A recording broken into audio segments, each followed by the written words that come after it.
Саламатсыз урматтуу эже агайлар. Жасалма интеллект жөнүндө билгиңиз келеби? Анда бул видеодон кызыктуу маалымат ала аласыздар. Бүгүнкү заманда жасалма интеллект деген сөздү көп угабыз. Айрыкча технологиялар тез өнүгүп жаткан учурда бул түшүнүк билим берүүдө да маанилүү болуп калды. Бирок жасалма интеллект деген эмнени билдирет? Ал кантип иштейт жана биздин жашообузга кандай таасир берет? Жөнөкөй сөз менен айтканда, жасалма интеллект бул компьютерлер же телефондор сыяктуу техникалык түзмөктөр, адамдардай ойлонуп, үйрөнө алган программалар. Башкача айтканда, алар маалыматты анализдеп, туура чечим чыгарууга аракет кылышат. Мисалы, сиз телефонго суроо берсеңиз, ал жооп берип жатса, бул жасалма интеллект. Көпчүлүк адамдар күн сайын жасалма интеллектти колдонуп жүрүшөт, бирок байкашпайт. Мисалы, сиздин телефонуңузга саламатсызбы деп айтып, андан абырайын сурасаңыз, ал сизге жооп берет. Бул үн менен иштеген жардамчы.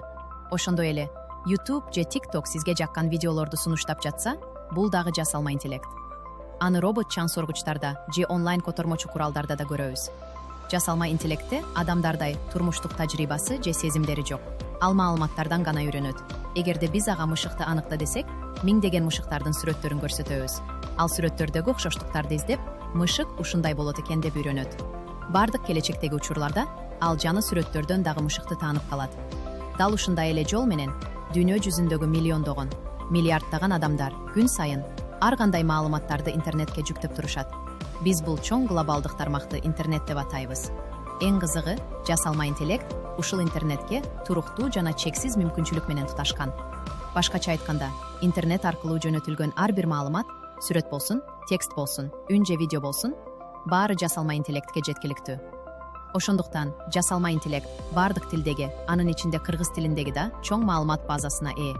Бул маалыматтар анын ичинде сакталып турат. Анан кайсы учурда болбосун, ал ошол маалыматтардын ичинен керектүү жоопту же маалыматты издеп таба алат. Мисалы, айталы, Адилет аттуу бала ChatGPT-ге суроо берип жатат. Салам, мага токоч бышыргандын жеңил рецебин айтып берчи? Бул сурам интернет аркылуу жасалма интеллекттин нээсине жетет. Жасалма интеллект ошол заматта ишке киришет. Ал кыргыз тилиндеги тамак жасоо боюнча сайттарды, рецепттерди, видеолорду жана блогдорду карап чыгат. Токоч бышыруу боюнча эң жөнөкөй, туура жана коопсуз маалыматтарды иргеп чыгат. Бир нече секундтун ичинде жооп келет. Токоч үчүн ун, суу, туз, ачыткы жана май керек. Камыр жууру, бир аз ачытып кой, анан мешке бышыр. Адилет суроосуна жооп алды. Ал эми жасалма интеллект өз ишин уланта берет. Маалымат издейт, салыштырат, түшүнөт жана жардам берет. Мына ушинтип жасалма интеллект бизге жардам берүү үчүн миллиарддаган маалыматтарды анализдеп, эң ылайыктуу жана керектүү жоопту табат. Ал эч качан чарчабайт жана жардам берүүгө ар дайым даяр.